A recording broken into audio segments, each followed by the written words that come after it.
देख रहे हैं अवाम के उठाए गए सवालात, हालत हाजरा पर तबसरों, तज्जियों, खबरों पर मुहित प्रोग्राम न्यूज लाइन रिदा सैफी के साथ।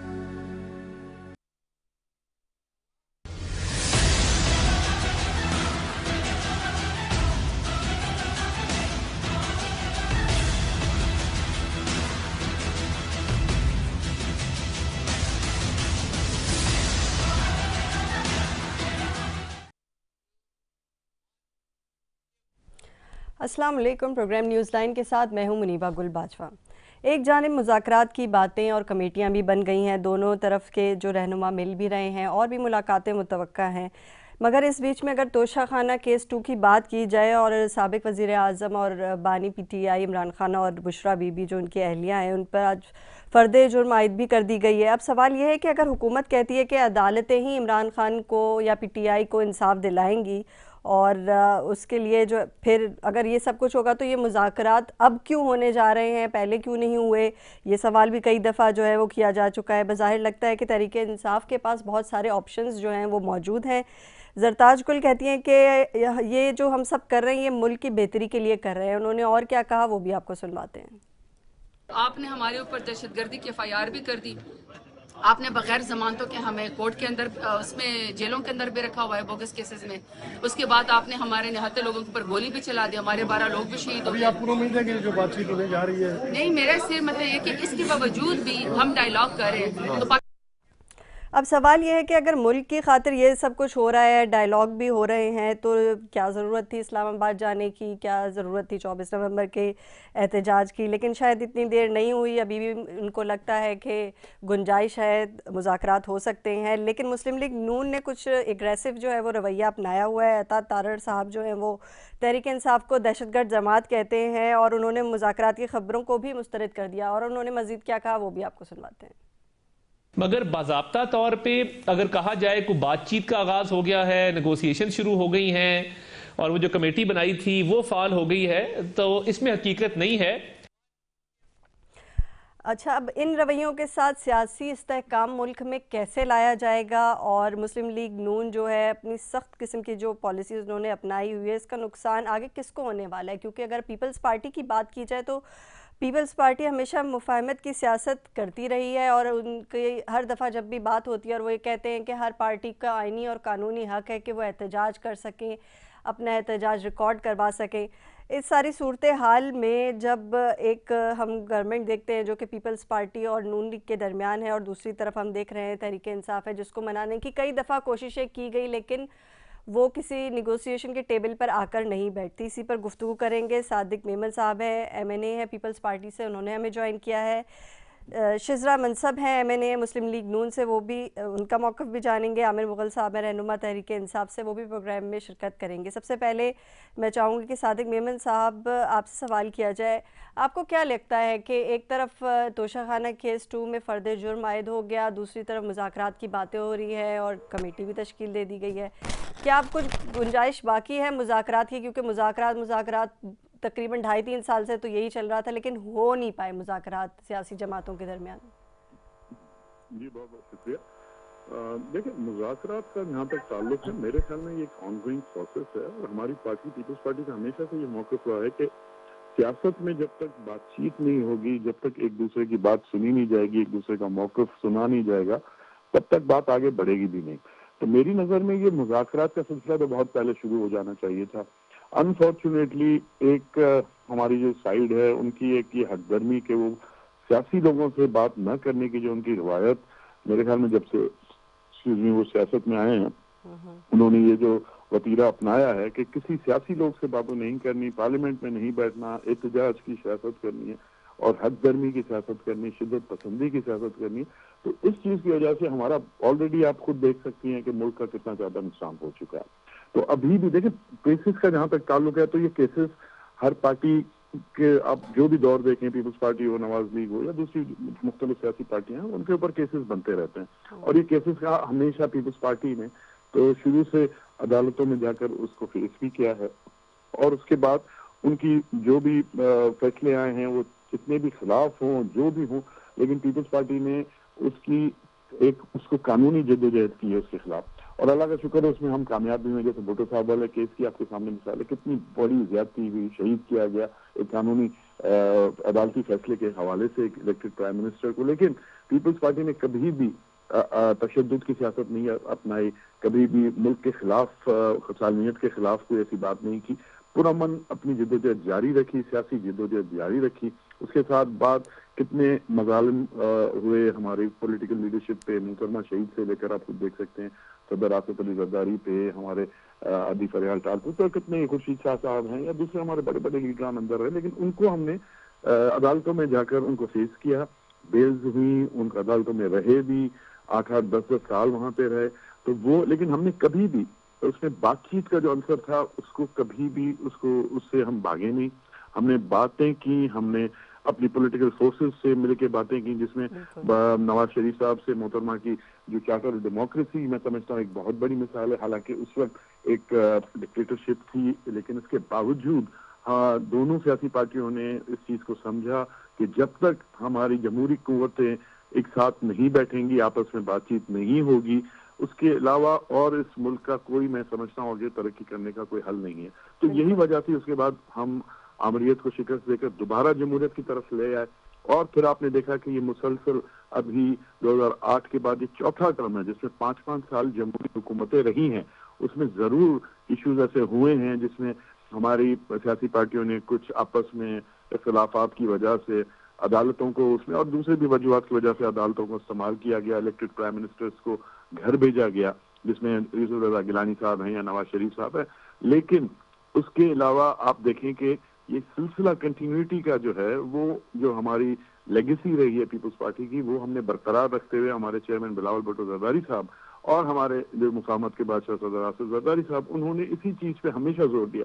अभी भी हम हैं हुकूमत में। नहीं, पीपल्स पार्टी का तो मौक़िफ़ बहुत क्लियर होता है कि जी आप जो है बैठें, आके बात करें, अपने मसाइल सामने रखें, और ये मुख्तलिफ सियासी पार्टियों का हल है। लेकिन हम पिछले जब से तहरीक अदम एतमाद आई और अब तक का टाइम लगा लें, आज तक के दिन का टाइम, इतनी दफ़ा कोशिश की गई पीटीआई को कि भाई आप आएँ और बात करें, बातचीत करके मसले का हल निकालें, लेकिन ये नहीं हो सका। शिजरा मनसब साहिबा, अभी जो खबरें आ रही हैं, जैसे मैंने इंट्रो में कहा कि जी जमातें बन गई हैं, आप लोगों ने एक कमेटियां बना ली हैं, मुज़ाकरात की तरफ आप लोग जा रहे हैं, क्या लग रहा है मुज़ाकरात हो पाएंगे या फिर ये जो मुज़ाकरात के नाम पे कमेटियां बनी हैं ये तहलील हो जाएंगी? जी बहुत शुक्रिया।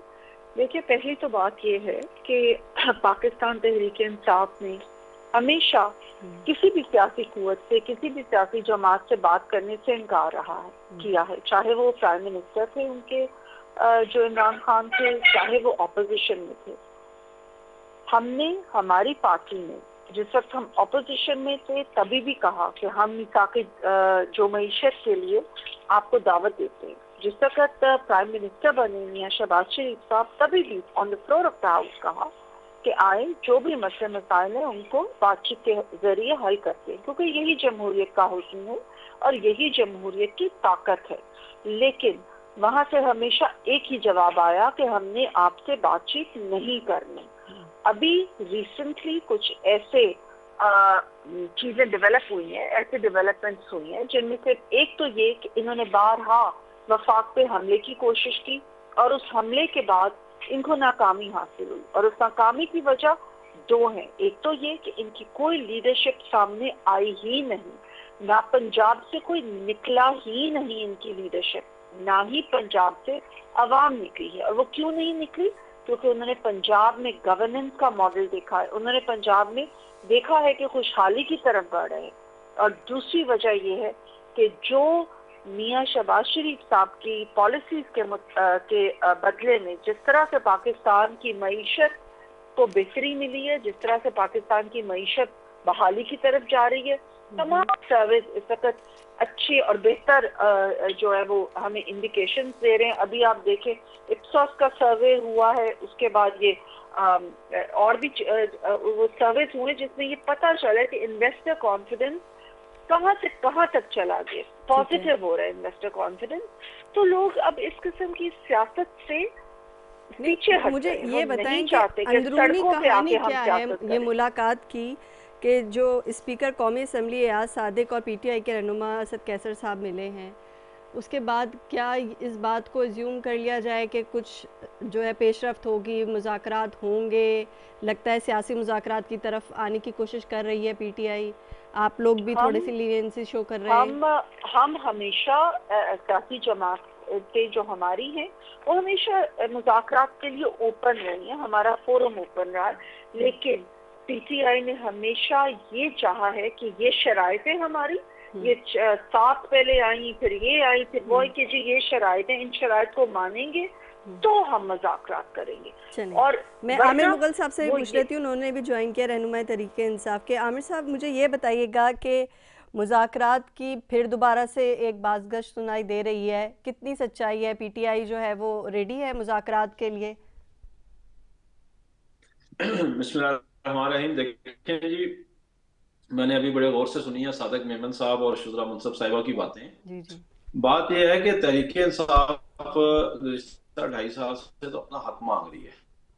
तहरीके इंसाफ ने जब हमारी गवर्नमेंट थी, हमने आइन के मुताबिक असम्बलियाँ 2 सूबों की तोड़ी और आइन के अंदर रह के मावराए आइन हमने काम नहीं किया। ठीक। लेकिन हमें इंसाफ नहीं मिला। 90 दिन के अंदर इंतखाबात नहीं हुए।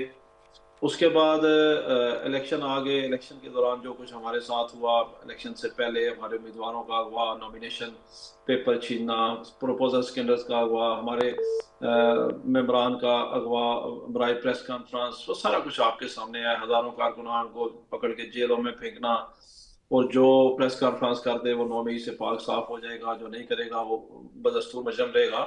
तो उसके बाद आपके सामने 26वीं तरमीम हुई और जिस तरह वो जोर जबरदस्ती करवाई गई, उसके बाद फिर अभी जो आमिर साहब, ये तो ठीक है, लेकिन मेरा सवाल ये है कि एक तरफ मुज़ाकरात हैं, दूसरी जानिब केसेस में फर्द जुर्म आयद हो रहा है।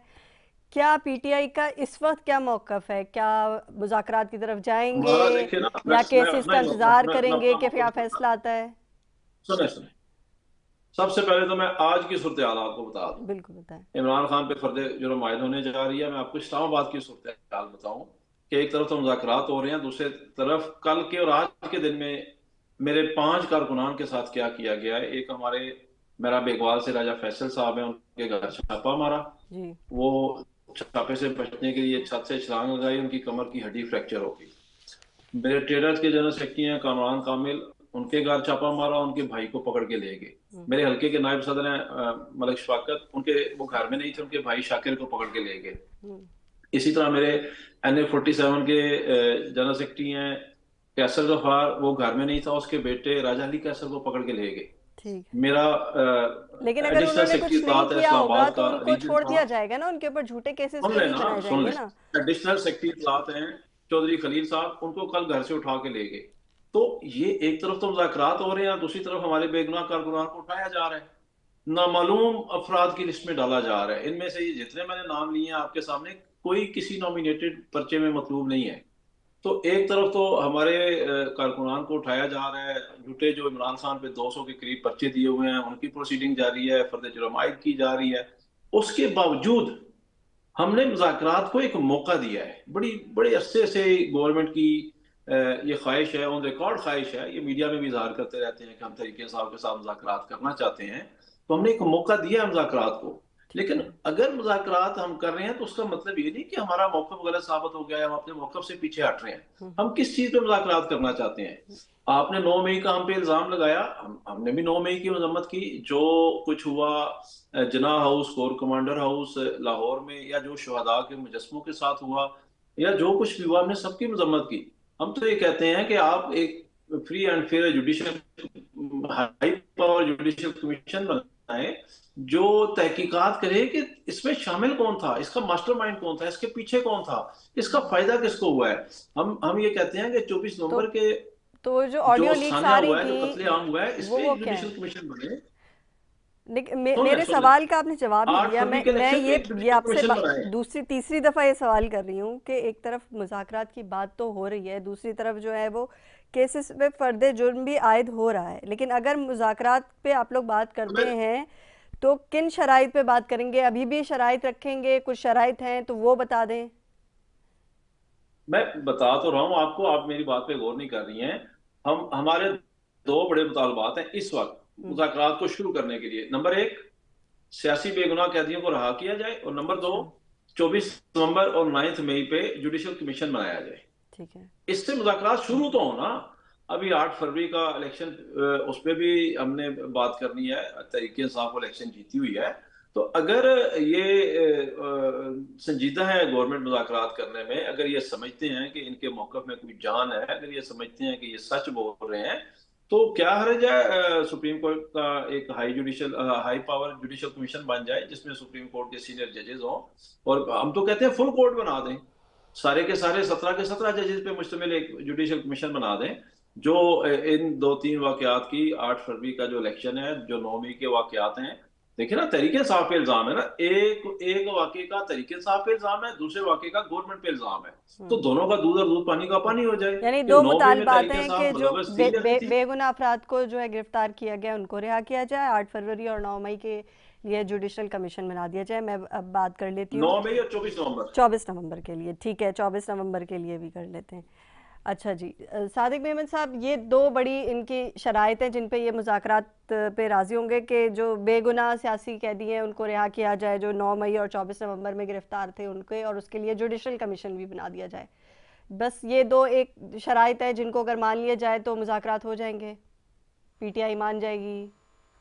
सादिक मेमन साहब जी देखिए, सबसे पहली बात, पीटीआई की अगर आप रिसेंट हिस्ट्री देख लें, पीछे तो जाए नहीं, लेकिन चले उनके शुरुआत से देख लें, तो यूटर्न के ये माशाल्लाह माहिर हैं, बादशाह हैं।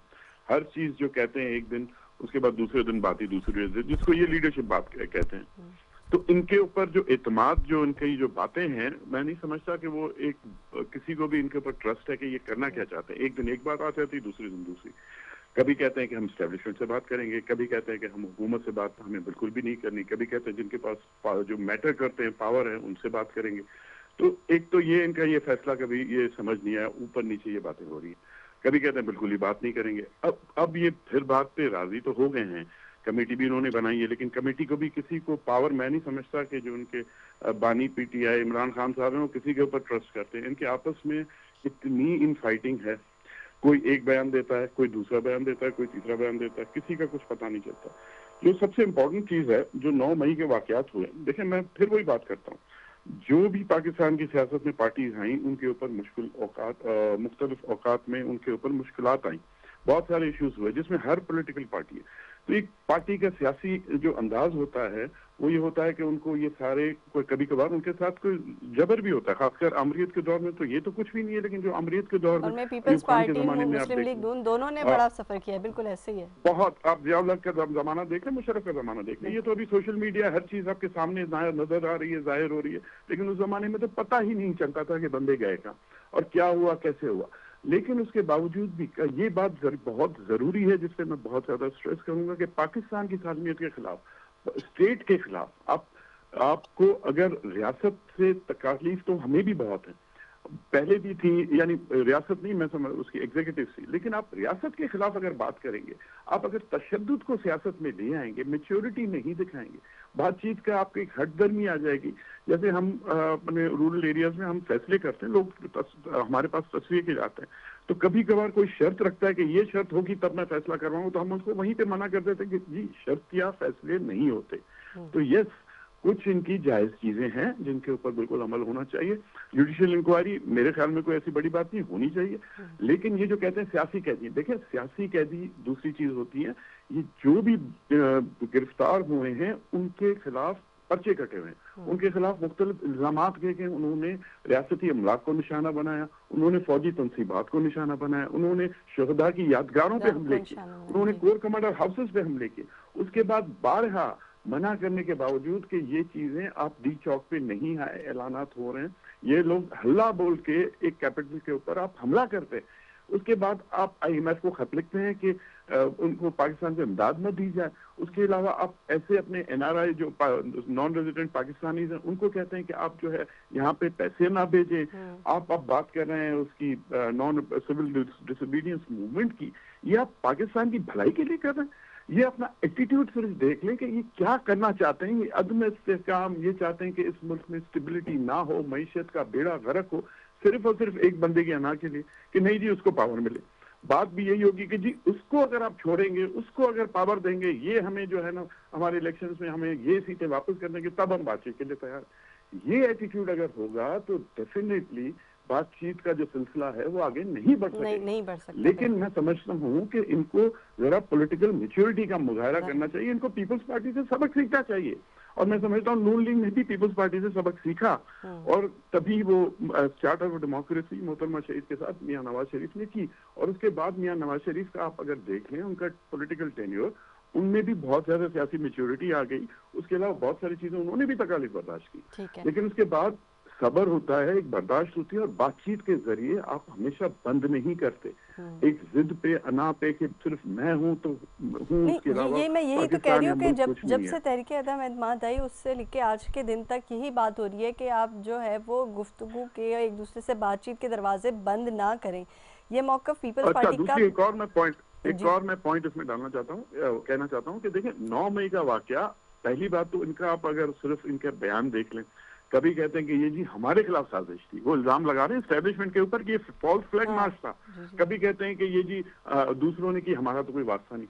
आपने कैटेगोरिकली कभी इसको न डिनाई किया है, न उसकी मजम्मत की है कि भाई हाँ कोई भी इसमें होगा इसकी हम सख्त मजम्मत करते हैं, ओनरशिप भी आप लेते हैं कभी, उसके बाद आप कहते हैं कि नहीं हमारे लोग भी नहीं। तो ये कैटेगोरिक स्टेटमेंट आनी चाहिए। इतना बड़ा वाकया हुआ था, मैं नहीं समझता कि इस तरह के वाकयात और इस तरह की हरकत के बावजूद आप एक मुबहिम सा रवैया रख के जो है ना उम्मीद रखते हैं कि हर चीज आपकी मर्जी के मंशा के मुताबिक हो। ऐसे नहीं होता, कुछ लेने और कुछ ले दे वाला मसला होता है। कोर्ट के मामला अलग हैं, वो चलते रहेंगे।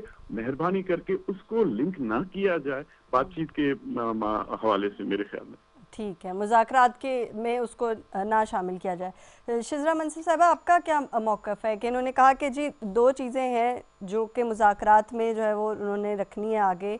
आमिर मुग़ल साहब कह रहे थे कि जो बेगुनाह सियासी जो लोग हैं जो 9 मई के वाक़यात में 24 नवंबर में गिरफ़्तार हुए हैं, उनके जो है उनको छोड़ा जाए और एक जुडिशल कमीशन बना दिया जाए, जिस पर सादिक मेमन साहब ने कहा ये कोई मसला नहीं है, ये हो सकता है। तो 9 मई और ये जो 24 नवंबर है, इसके वाक़यात के जो लोग हैं वो क्या वाकई बेगुनाह हैं? बल्कि तो मेरे ख्याल से वीडियो प्रूफ्स भी हैं, उन पे पर्चे FIR भी कटी हुई हैं, ये तो काफ़ी चीज़ें अवेलेबल हैं उनके खिलाफ। देखिए 9 मई के वाक़यात पे इन्होंने सबसे ज़्यादा प्रूफ्स तो खुद दे दिए ना सोशल मीडिया पे। इन्होंने अपनी वीडियोस भी बनाई, इनके लीडर्स के बयानात भी जारी हुए, हर चीज़ सोशल मीडिया पे है। और आज ये कह रहे बेगुनाह लोगों को छोड़ दिया जाए। ये बेगुनाह लोगों को कि कौन बेगुनाह है और कौन नहीं, ये तो जुडिशरी ने करना ना, एक प्रोसेस है। इनका एक मुकदमा चल रहे हैं कि वो डिसाइड करेंगे कि कोर्ट्स डिसाइड करेंगे कि कौन बेगुनाह है और कौन नहीं। ये तो नहीं डिसाइड करेंगे, ये PTI हमें लिस्ट देगी कि ये बेगुनाह और ये नहीं है। आपको याद होगा इनके दौर में इन्होंने किस तरह हमारी तमाम लीडरशिप को पाबंदे सलासल कर दिया। कितने कितने अजीबो गरीब इन्होंने हमारे लीडरशिप के ऊपर मुकदमात बना दिए, हेरोइन के मुकदमात बना दिए। कई महीने कई साल हमारी लीडरशिप अंदर ही, लेकिन फेस किया ना तमाम मुकदमात को। आज एक ही मौक़िफ़ है, हमारा जो इमरान खान है बस उसको छोड़ दिया जाए। उसको मौक़िफ़ बना के इन्होंने बारहा कभी वफाक पे यलगार की, कभी दूसरे सूबों पे यलगार की।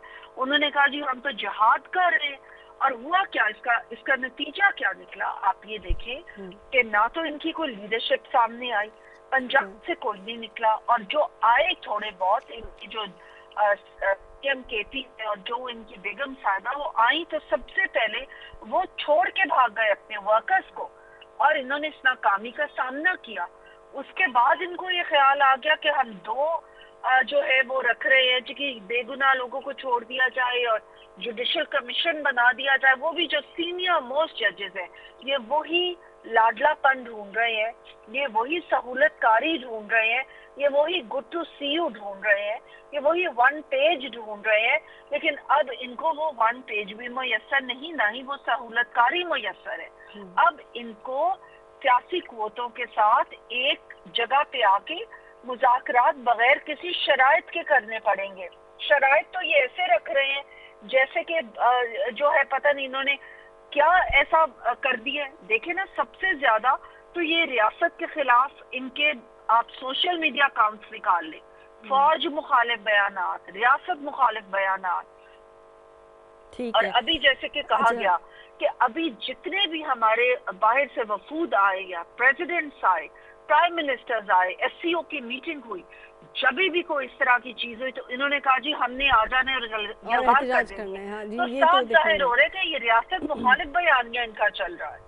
आमिर मुगल साहब, एक और ख़बर ये कि नबील गबूल साहब ने ये भी कहा कि रहनुमा पीपल्स पार्टी के सरदार नबील गबूल साहब, और वो कहते हैं कि पीटीआई और हुकूमत में मुज़ाकरात के हवाले से ब्रेक थ्रू का इम्कान है और मुज़ाकरात आज से शुरू हो सकते हैं। नबील गबूल साहब ने यह भी कहा कि अब हुकूमत की शर्त यह है कि मुज़ाकरात पीटीआई के वकीलों से होंगे, पेशावर वालों से नहीं होंगे, जबकि पेशावर में मौजूद जो लोग हैं वो ये कह रहे हैं कि मुज़ाकरात हमसे किए जाएं। पहले मुज़ाकरात आप लोगों से ही किए जा रहे थे, फिर आप लोगों ने कहा इस्टेब्लिशमेंट से होंगे, हुकूमत से नहीं होंगे। अब नबील गबूल साहब ये कह रहे हैं कि शर्त ये है हुकूमत की कि मुज़ाकरात पीटीआई के वकीलों से होंगे। कौन किसने किसके साथ मुज़ाकरात करने हैं? क्योंकि जुडिशल कमीशन वाला मुतालबा तो आपका अभी उन्होंने जवाब दे दिया, सादिक मेमन साहिबा ने भी, शिजरा मनसब साहिबा ने भी, लेकिन 9 मई और 24 नवंबर के जो गिरफ्तार लोग हैं उनके ऊपर एफआईआर कटी हुई है, ये मामले तो अदालत में ही जाएंगे ना। तो मुज़ाकरात कौन कर रहा है? मतलब आप हुकूमत के साथ करेंगे या एस्टेब्लिशमेंट वाली बात वापस ले लिए, क्या होने जा रहा है? मुझे उम्मीद है कि जिस तरह आपने दोनों को सुकून से सुना है, मुझे सुकून से बिल्कुल, इसीलिए मैंने आपको पूरा टाइम देना है। आप बोलें जी। जी देखिए, सबसे पहली बात तो यह है कि मुज़ाकरात तो वही कमेटी करेगी जो खान साहब ने नॉमिनेट किया, उसके अलावा तो किसी कमेटी के पास मुज़ाकरात का इख्तियार ही नहीं है। दूसरी बात, मेरे मोहतरम भाई सादिक मेमन साहब ने अभी बड़ी तारीफें की अपनी कि पीपल्स पार्टी की बड़ी शानदार तारीख है और बड़ा जमहूरी रवैया है और बड़ी कोई शानदार किस्म का ये अपनी लेगेसी लेके आ रहे हैं। तो मोहतरम सादिक मेमन साहब, इतना शानदार तारीख और इतना शानदार माजी नहीं है आपका। आपका खमीर भी जो है वो एक आमद के कदमों से ही उठाया और सदर यूब को डैडी डैडी कह के आप लोगों की सियासत शुरू हुई है। और जो आप कह रहे हैं कि कभी आपने कोई मुल्क में तोड़ फोड़ की सियासत नहीं की, तो ये कौम को अभी भूला नहीं। 27 दिसंबर 2017 को मोहतरमा बेनज़ीर की शहादत पे जिस तरह आपने पूरे सिंध को माले मुफ्त दिले बेरहम समझ के लूटा था, बैंक आपने लूट लिए, दुकानें आपने लूट ली, गाड़ियां आपने लूट ली। मोहतरमा बेनज़ीर की शहादत जो है वो ना किसी बैंक ने की थी, ना किसी गाड़ी वाले ने की थी, ना किसी रेडी वाले ने की थी, ना किसी दुकानदार ने की थी, ना किसी स्टोर वाले ने की थी। वो जिन्होंने की थी उनसे आपने डील कर ली और आपने पूरा सिंध लूट लिया, पूरा कराची लूट लिया। आप तो कई साल पहले ले गए, अभी अगर हम वहां से बात शुरू करेंगे तो प्रोग्राम का वक्त खत्म हो जाएगा। सुन लेना, आप पूरा मौका उनको देती हैं तरीके साहब पे इल्जाम लगाने का, मुझे जवाब देने का मौका भी नहीं देती। नहीं, तो आप बहुत पीछे से जा रहे हैं ना। बात ये है, कहाँ ले गए आप बात को? पीछे से शुरू किया, मैंने तो नहीं किया था। वो बार बार तरीके साहब पे इल्जाम लगा रहे हैं, मुझे जवाब तो देने दें। और मेरी मोहतरम बहन शुजरा मुनसब साहब बार बार कह रही है कि 9 मई के हम मुजरम है। भाई हम यही तो कह रहे हैं, 9 मई की आप जुडिशियल इंक्वायरी करवा लें, दूध का दूध पानी का पानी हो जाएगा ना। हम क्या कह रहे हैं? हम यही तो कह रहे हैं कि 9 मई की जुडिशियल इंक्वायरी करवा लें। आप बार बार हमले का लफ्ज इस्तेमाल कर रही हैं। एहतजाज करना हमला नहीं होता। हमला वो होता है जो आपने सुप्रीम कोर्ट पे किया था, उसके नतीजे में आपके एमएनएज को, सेनेटर्स को सजा हुई थी, ताहयात पाबंदी लगी थी उन पे, इसको हमला कहते हैं। शुजरा मुनसब साहिबा, 9 मई का जब आप तरीके साहब पे इल्जाम साबित हो जाएगा, इमरान खान पे जब इल्जाम साबित हो जाएगा, फिर आप बात कीजिएगा। अभी तो उसके केसेस अदालतों में है और हम बार बार मुतालबा कर रहे हैं कि 9 मई पे जुडिशियल कमीशन बनाया जाए ताकि दूध का दूध और पानी का पानी हो कि इस हमले का मास्टरमाइंड कौन था, इसका पीछे बैठ के इस हमले को डिजाइन किसने किया, इस हमले का फायदा किसे हुआ था। और जो आप 24 नवंबर को कह रही हैं कि हमने हमला किया, कौन सा हमला किया? हमने किया और बंदे हमारे ही मारे गए। 1 दर्जन तो हमारे 12 के करीब तो हमारी शहादतें आइडेंटिफाई हैं और बेशुमार हमारे लोग गायब हैं, अभी उनका पता ही नहीं। अल्लाह ना करे वो शहीद हो चुके हों, तो अल्लाह करे वो जिंदा हो। तो इसलिए इल्जामात लगाना बड़ा आसान है। टीवी पे बैठ के तहरीक इंसाफ का मैंडेट लूटा गया, तहरीक इंसाफ के साथ जुल्म सितम किया गया, तहरीक इंसाफ के उम्मीदवारों को अगवा किया गया, हमारे प्रोफेसर स्कैंडल अगवा किए गए। कितना को बड़ा आपके साथ जुल्म हुआ है जी 2018 से 23 तक। 5-10 आपके जो रहनुमा है उनको केसेस में डाला गया और वो भी सारे करप्शन के केसेस में नैब ने उठाए थे। सिर्फ एक राना सावला का केस था जो कि मेरे ख्याल में वो केस ठीक नहीं था उसके अलावा कौन सा आपके साथ ऐसा केस था कि आपके ऊपर झूठा दहशतगर्दी का पर्चा बना के उठा लिया गया हो, आपके किसी उम्मीदवार को इलेक्शन लड़ने से पहले अगवा कर लिया गया हो, उसे जबरी प्रेस कॉन्फ्रेंस करवा ली गई हो, उसे नॉमिनेशन पेपर छीन लिए गए हो, उसे प्रपोजल स्कैंडल उसके अगवा कर लिए गए हो, उसे इलेक्शन ना लड़ने दिया गया हो, उसे कंपेन ना चलाने दी गई हो, उसे फॉर्म 47 के मुताबिक हरा दिया गया हो, तो आप जमीन और आसमान को बराबर ना करें। तहरीक साहब के जो साथ जो जुल्म हुआ है वो पाकिस्तान की 70 साल तारीख में उसका कोई नजीर नहीं मिलती। हम आगे चलने की बात कर रहे हैं, हम मुज़ाकरात की बात कर रहे हैं, हम ये कह रहे हैं कि आए बैठे हैं, अगर आप हमें इतने अरसे से मुज़ाकरात की दावत दे रहे हैं, हम आपके साथ मुज़ाकरात के लिए बैठे हैं। हमारे जो जायज़ मुतालबात है, हमने क्या कहा कि आप हमें फौरी तौर पर हमें सीटें दे दें हमारी। हमने क्या कहा कि फौरी तौर पे आप हमें जो है वो 9 मई से क्लीन चिट दे दें। हम क्या कह रहे हैं कि आप फौरी तौर पे 24 नवंबर का अपना जुर्म मान लें। सारी दुनिया ने देखा, आपकी गवर्नमेंट ने गोलियां बरसाई, आपकी गवर्नमेंट ने हमारे लोग शहीद किए। हम तो कह रहे हैं जुडिशियल कमीशन बनाए। हम तो ये कह रहे हैं कि एक प्रॉपर फोरम बने जहां पे जाके इसकी तहकीकात हो कि सच क्या और झूठ क्या है। यानी कि मुज़ाकरात की पहली शर्त ये है कि जुडिशियल कमीशन बनाया जाए। हम मुज़ाकरात नहीं करें। मैं आपकी तो बात यही कह रहे हैं ना, जुडिशियल कमीशन जो है वो फैसला करेगा सच और झूठ क्या है। नहीं तो मुज़ाकरात इसके अलावा किस बात पे होंगे? सिर्फ इस बात पर होंगे या और भी कोई शराइत है या कोई चीज़ है जिसके ऊपर बात होगी कि बानी पीटीआई बाहर आए या तोशाखाना केस खत्म किया जाए? आमिर मुगल साहब, तोशाखाना केस सबको पता है झूठा केस है, उसमें क्या जान है उस केस में। इधर जरदारी साहब और नवाज जो है वो BMW गाड़ियां खा के बैठे हुए हैं और इमरान खान ने रूल एंड रेगुलेशन के मुताबिक घड़ी ली है, उस पर इमरान खान को सजा दी गई है और उसकी एहलिया को सजा दी गई है। और इस तरह की तो 100 घड़ियां ये ले चुके हैं। आसिफ अली जरदारी साहब और नवाज शरीफ साहब घड़ियां ये ले गए और पाइन एप्पल तक इन्होंने नहीं छोड़े, हार नहीं छोड़े, अंगूठियां नहीं छोड़ी, घड़ियां नहीं छोड़ी, कोई चीज छोड़ी है उन्होंने तोशाखाना से।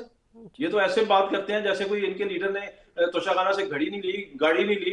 बताए ना ये BMW और मर्सिडीज क्यों आसिफ अली जरदारी साहब ने, नवाज शरीफ ने क्यों ली थी? आप जो लें वो बिल्कुल जायज है। और जो इमरान खान ने अगर तोशाखाना से घड़ी ले लिया तो वो जुर्म किया उसने। तो एक घड़ी के पीछे ना छुपे। वो इमरान खान एक प्राइम मिनिस्टर था, उस पर कोई इल्जाम लगाए कि उसने को असासे बनाए हो, उसने 3 बरआलमों में जायदादें बनाई हो, उसने कोई लंदन में फ्लैट बनाए हो, उसने सरे महल खरीदा हो, उसने कोई टीटियां जो है अपने मुलाजमों के नाम पे, कोई रेडी वाले के नाम पे, चौकीदार के नाम पे, ठेले वाले के नाम पे, किसी के नाम पे उसने टीटियां बनाई हो कि इल्जाम सामने लेके आए। बचगाना इल्जाम रोजाना लेके बैठ जाते हैं। नहीं तो आमिर मुगल साहब, आप ये बात करें कि पीपल्स पार्टी के दौर में जो काम हुए, उनके जो सियासी वर्कर्स ने किए या उनके दौर में जो गैर कानूनी काम हुए वो, और जो मुस्लिम लीग नून के दौर में गैर कानूनी काम हुए या जो सियासी लोगों ने गलत काम किए वो, आप उनका कंपैरिजन दे रहे हैं, आप उनकी कंपैरेटिव स्टडी कर रहे हैं। मैं आपसे ये पूछ रही हूँ कि अब मुल्की इस्तेहकाम के लिए, क्या सियासी इस्तेहकाम के लिए जरूरी नहीं है कि मिल बैठ के बातचीत हो जाए? तो यही तो कह रहे हैं हम, ये पुरानी बातें फिर वो सामने ला रहे हैं। ये बताएं, मेरी एक बहन है फौजिया सिद्दीकी, हमारी MPA का इलेक्शन भी जीती हैं वो 545 के मुताबिक कराची से। उनको कितना अर्सा की गवर्नमेंट ने अगवा रखा। अभी 24 नवंबर का हमारा एहतजाज था, इन्होंने आने दिया? ये तो हमारे लिए तो कोई फर्क नहीं है, ना पंजाब में ना सिंध में। हमारे लिए जितनी सख्ती पंजाब में उतनी सिंध में भी, उतनी बलोचिस्तान में भी है। अभी बलोचिस्तान में क्या किया गया? इनकी गवर्नमेंट है, हमारे खिलाफ वहां करारदाद पेश की गया कि जी तरीके साहब पे पाबंदी लगाई जाए। हमारा एक शहीद है वहां का जो इधर डी चौक में शहीद हुआ था, उसके वालिद को जाके पुलिस वालों ने गालियां दी कि तुम क्यों बेटे की दुआ कर रहे हो, हम तुम्हें दुआ नहीं करने देंगे। इतना बड़ा जुल्म और जबर हो रहा है आपकी गवर्नमेंट में, पीपल्स पार्टी की गवर्नमेंट में। फौजिया सिद्दीकी को आपने 25 दिन अगवा रखा, मेरी बहन है वो, वहां से MPA का इलेक्शन 545 पे जीती हुई है कराची से। आप किस मुंह से बातें करते हैं टीवी पे बैठ के कि आप बड़ी मुझे ये बताएं कि सियासी जमात है। जो चेहरा मौजूदा रवैये जो है, आप इतने अग्रेसिव हो गए बात करते करते कि मुझे ये समझ में नहीं आ रहा मैं आपसे सवाल करूं या ना करूं। मैं तो मुसलसल ये बात करने की कोशिश कर रही हूं कि सियासी इस्तेहकाम मुल्क में लाना ज़रूरी है, उसके लिए बातचीत करना ज़रूरी है। क्या आपको लगता है ऐसे रवैयों के साथ जो है सियासी इस्तेहकाम जो है वो आ सकता है? क्योंकि मैं अभी आपसे बात कर रही हूँ तो आप इतने अग्रेसिव हैं, तो आपकी पार्टी यही तो आपको समझाने की कोशिश कर रहा हूँ कि मैंने बात यहाँ से शुरू की कि हमें बैठना चाहिए, हमें मुज़ाकरात करने चाहिए, हमें हल की तरफ जाना चाहिए, हमें जुडिशियल कमीशन बनाना चाहिए। चलो शुज़रा मुनसिफ तो है ही, मेरी बहन है वो खातून है, वो सादिक मेमन साहब ने भी वो औरतों वाले ताने देने शुरू कर दिए, तरीके इंसाफ ऐसे है, तरीके इंसाफ वैसे है, तरीके इंसाफ ये करती है, तरीके इंसाफ वो करती है। मेरे भाईजान पहले अपना गिरबान तो झांक लें, पहले अपने को गिरबान में तो देख लें, आप लोग क्या कर रहे हैं, आपकी क्या लेगेसी है, पीछे से क्या आप लेके आ रहे हैं। एक पाकिस्तान की सबसे बड़ी पार्टी आपके साथ बैठ के मुज़ाकरात करना चाह रही है, आपके साथ बैठ के आगे बढ़ना चाह रही है, आप उसको औरतों की ताने देने बैठ गए हैं दोनों।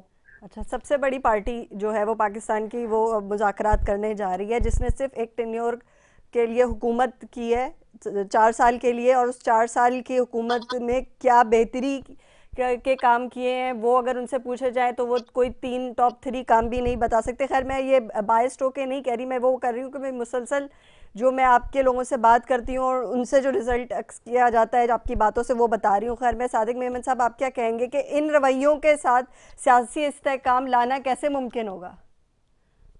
देखें, अब इनकी अब बातें तो आपने खुद ही सुन ली। ये अगर इनके ऊपर जो ये हरकतें इनकी हैं, जो तशद्दुद की सियासत को ये प्रमोट करते हैं, जिस तरह से वो रियासत के खिलाफ अल्लाह बोलते हैं, अगर उनको ये बताया जाए कि जनाब ऐसे नहीं सियासत होती, तो ये जो है बात सुनने के बजाय आपको गालियां देने पे उतर आते हैं।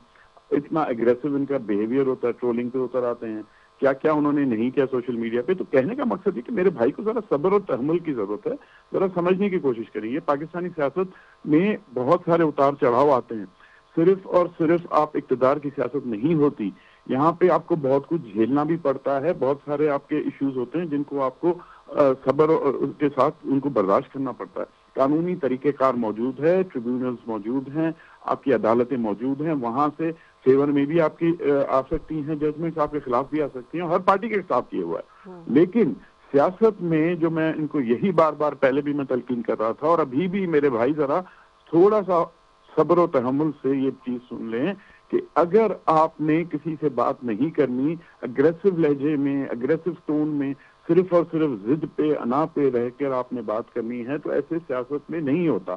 सियासत में आपकी ये मुफाहमत और आपको बातचीत, दूसरे की बात सुनने का हौसला होना चाहिए, और सिर्फ इल्जामात के। मैं इसमें बहस में ये मैं नहीं पढ़ना चाहता कि ये तोशाखाना में इन्होंने क्या किया, उन्होंने क्या किया, बैंक अकाउंट की बात है, बहुत सारी चीजें ऐसे हमारे पास भी मौजूद है। 3.5 साल तो उनकी हुकूमत रही, लेकिन अगर आप स्कैंडल्स निकाल के देख लें, बुजदार का नाम तो ये लोग लेते नहीं है, फराह गोगी की तो वो बात पता नहीं कहाँ गुम हो जाती है, दवाओं का स्कैंडल कहाँ हुआ था, गन्ने का स्कैंडल कहाँ हुआ था, उसके अलावा गेहूं के दूसरे पता नहीं क्या क्या चीजें वहां पे उस छोटे से टेन्योर में इतनी हुई, महंगाई किस स्पीड से बढ़ना शुरू हो गई, पाकिस्तान के रिलेशनशिप पूरी दुनिया के ममालिक से खराब हो गए, ये सारी चीजें किसने की।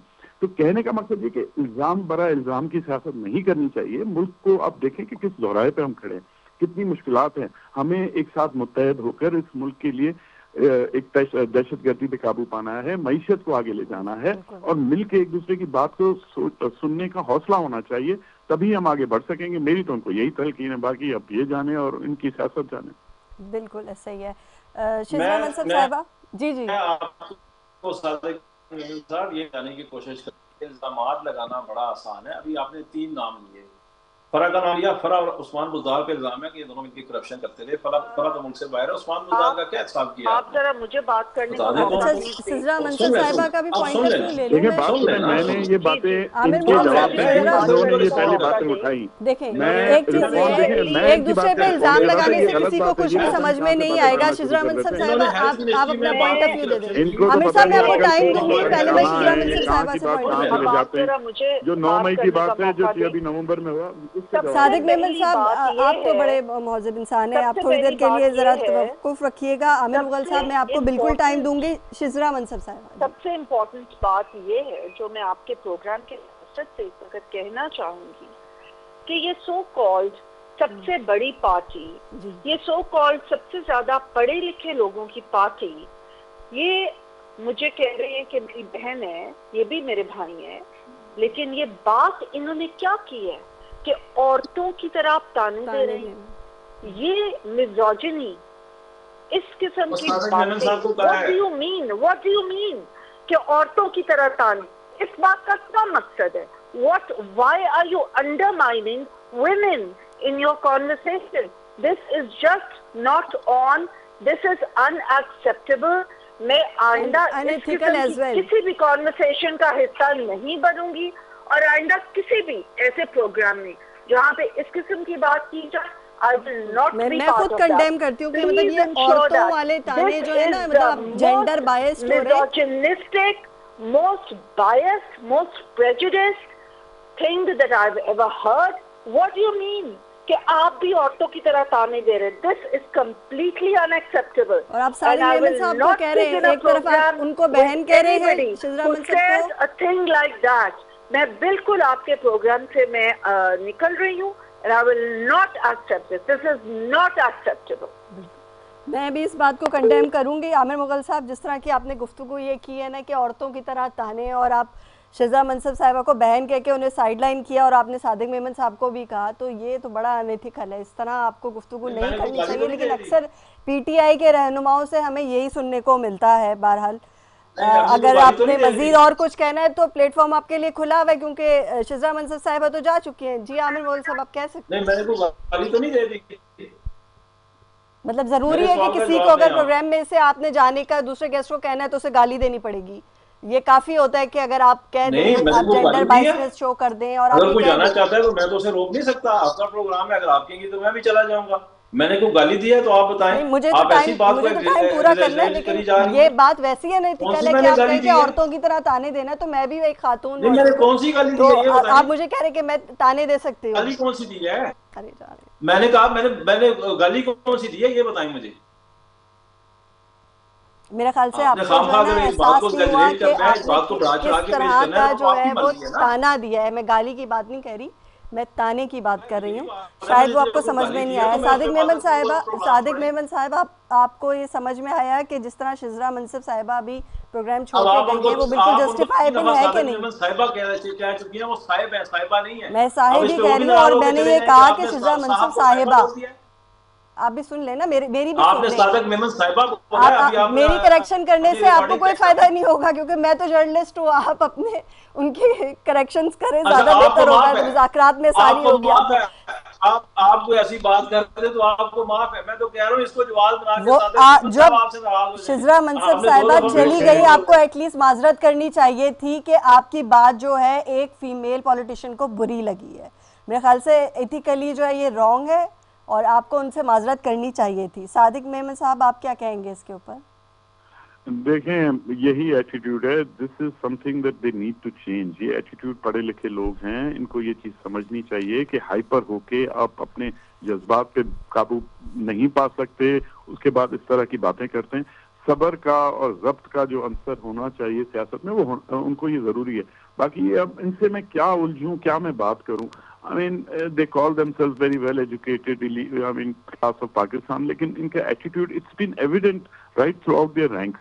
जिस तरह की इन्होंने सियासत में इंट्रोडक्शन जो गालम गलोच की और गलत लहजा और सख्त लहजा जो उन्होंने, और खासकर सियासतदानों के लिए जो उन्होंने इंट्रोड्यूस किया है, मैं नहीं समझता इसकी मिसाल आपको पहले मिलेगी। बाकी जेंडर बायसनेस की इंतहा है ना कि आप कह रहे हैं कि अगर कोई बात कर भी रहा है तो वो अगर फीमेल पॉलिटिशियन है तो आप कह रहे हैं चलो आप तो मेरी बहन हो, लेकिन मेल पॉलिटिशियन को कह रहे हैं आप औरतों की तरह ताने दे रहे हो, तो ये दैट इज वेरी रॉन्ग। इस किस्म का बातें और रवैये और प्रोग्राम में नहीं होने चाहिए। रेटिंग के लिए प्रोग्राम नहीं होता, डिस्कशन के लिए होता है। I do condemn it, और मैं समझता हूँ ये मुनासिब नहीं होता, लेकिन मैं इनकी बातों का जवाब देना मुनासिब नहीं समझता। बिल्कुल सही है, बिल्कुल ठीक है। I totally agree with you Sadiq Memon साहब, I totally agree with you। इस बात के बाद जो है हमारे पास प्रोग्राम में वक्त भी खत्म हो गया और मैं भी नहीं चाहती कि मजीद मैं इनसे बात करूँ, क्योंकि एक प्रोग्राम में जहाँ एक फीमेल पॉलिटिशियन की इज्जत नहीं हो और जहाँ एक फीमेल को लेकर ताने दिए जाएं, उसके ऊपर उस पर सियासत की जाए, तो मेरा ख्याल से उससे आगे फिर कुछ कहने के लिए बचता नहीं है। इसी के साथ मुनीबा कुल और न्यूज़ लाइन की टीम को दीजिएगा इजाज़त। अल्लाह हाफ़िज़।